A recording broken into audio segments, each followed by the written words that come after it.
Alors, partie 2 de ma vidéo sur la dépression. Alors, dans la première partie, j'ai défini ce que c'est que la dépression. J'ai parlé d'abord des symptômes des signes annonciateurs de la dépression.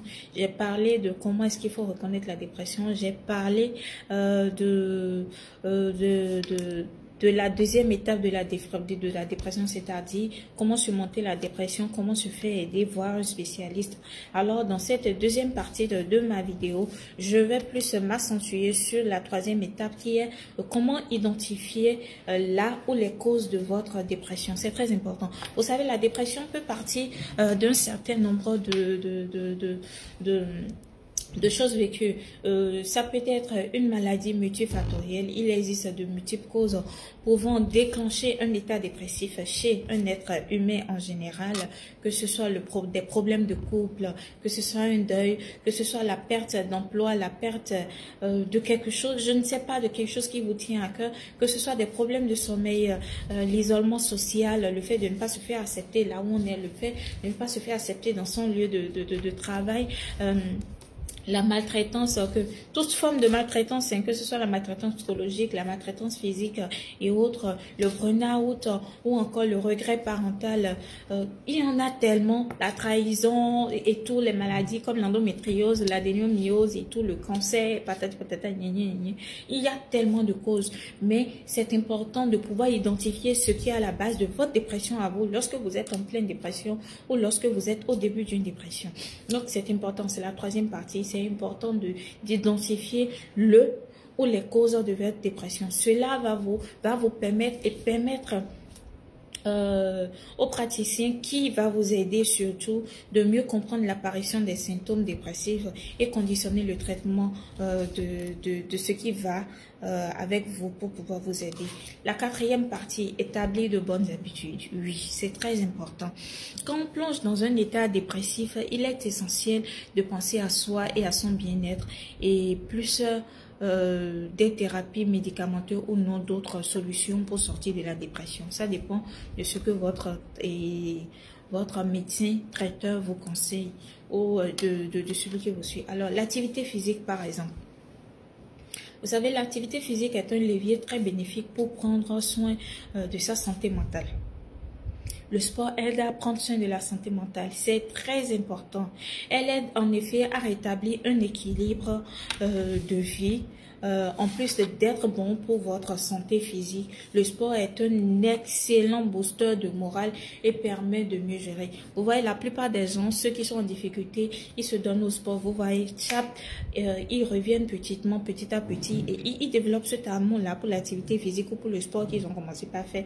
Et ils ne s'en débarrassent plus parce que ça a été pour eux un pont de relève en fait. Parce que grâce à ça, ils ont pu se relever.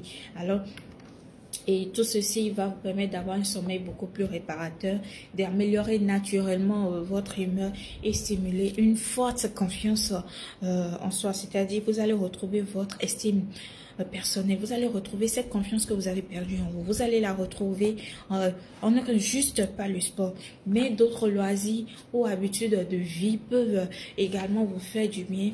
Avoir une alimentation par exemple équilibrée et une routine de sommeil où vous commencez une activité de loisirs comme la musique, la danse, le karaté, comment on dit, je ne sais pas, la pêche. C'est à vous de voir ce qui pourrait vous redonner la joie au cœur, ce qui pourrait vous redonner du baume au cœur, en fait, ce qui pourrait être un boost d'énergie pour vous. Donc c'est un peu ça. Peut-être même c'est l'écriture, peut-être c'est la lecture.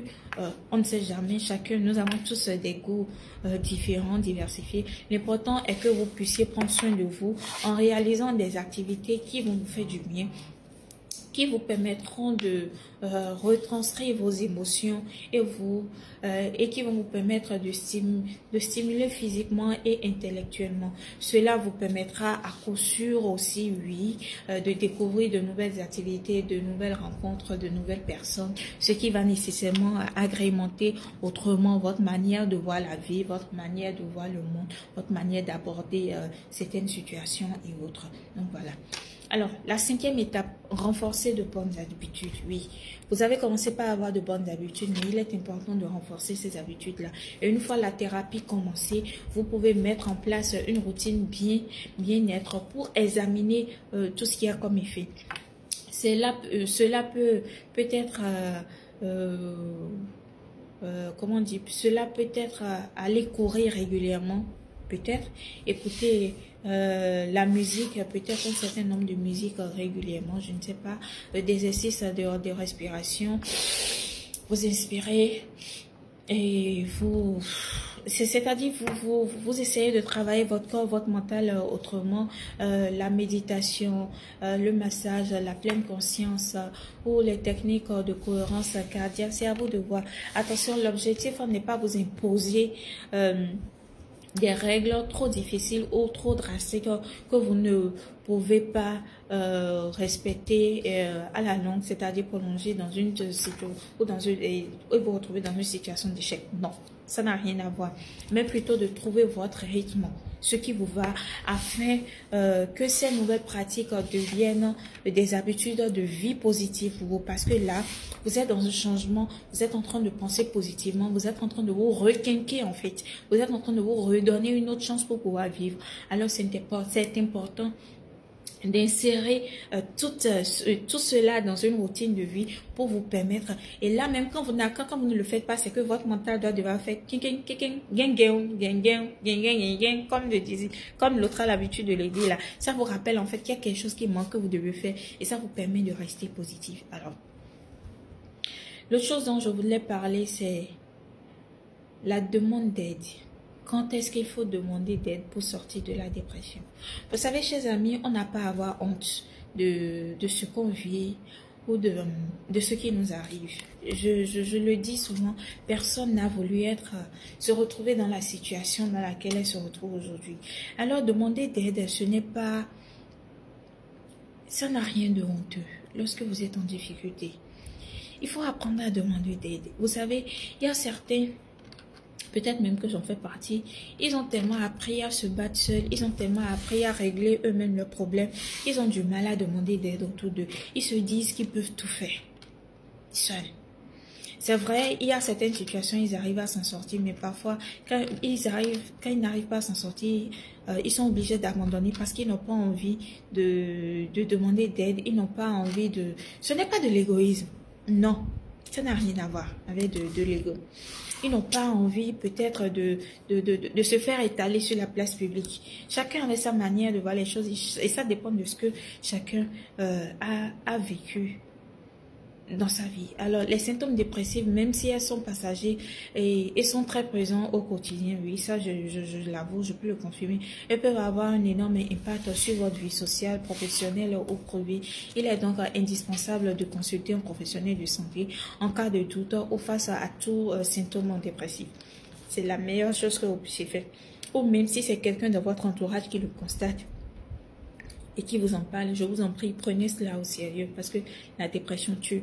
En Afrique, nous avons tellement appris à supporter la douleur, tellement supporter un certain nombre de choses, peu importe le domaine de comment ça se passe.